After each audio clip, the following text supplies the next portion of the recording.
Sa gitna ng mga hamon na kinakaharap ng mga solo parent sa pagpapalaki ng kanilang anak, ay hinihikayat ang mga ito na magparehistro sa kanilang LGUs upang maka-avail sa mga benepisyong ibinibigay sa ilalim ng batas. Ito'y kasabay na rin ang pagdiriwang ng National Solo Parents Week. Si Creslyn Catarong magbabalita. Sa bawat araw na lumilipas, may mga solo parent na kailangang gumanap ng papel ng ina at ama.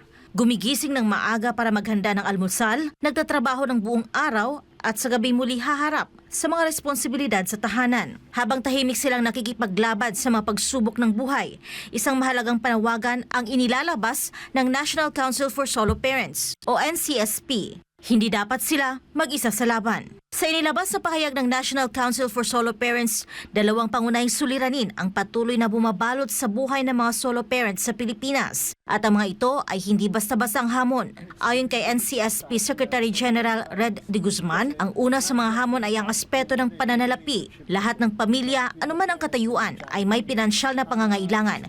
Ngunit para sa mga solo parent, mas mabigat ito. Anya, mas komplikado ang kanilang kalagayan dahil sa kakulangan ng katuwang habang tuloy-tuloy ang gastusin at obligasyon. It's very unique sa ating solo parent families kasi nandyan pumapasok yung relationship kasi between the parent and the child. And ang isa sa pinakamalaking hamon sa ating solo parent is how to cope with the responsibility na yung dalawang magulang sa isang katawan, parang gano'n, ano? And still, you have to take care yung needs ng mga anak mo.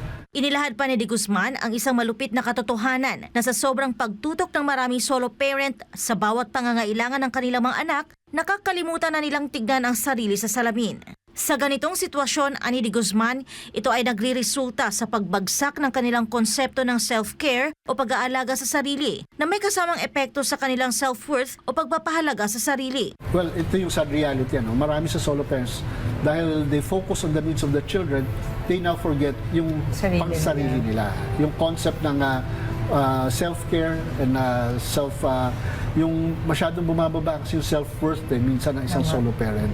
Hindi madali ang buhay ng isang solo parent. Kahit gaano sila kasipag o katapang, may mga laban na hindi nila kayang haraping mag-isa. Sa bawat gabing pinagkakasya ang baon, gatas at gamot sa maliit na kita, naroon ang tahimik na panalangin na kayanin sana nila ang bawat pagsubok ng buhay.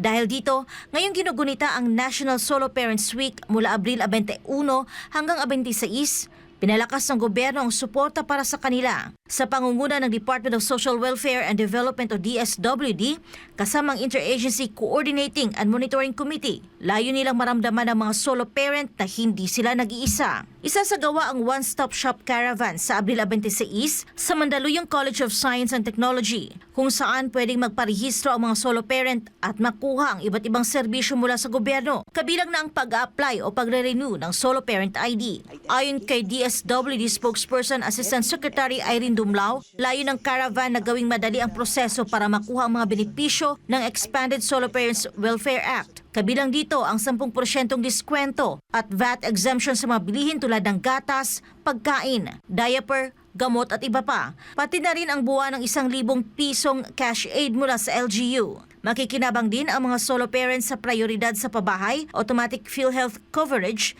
at access sa scholarship at training mula sa mga ahensya tulad ng DepEd, CHED at TESDA, basta't hindi hihigit sa 250,000 piso ang kanilang taon ng kita.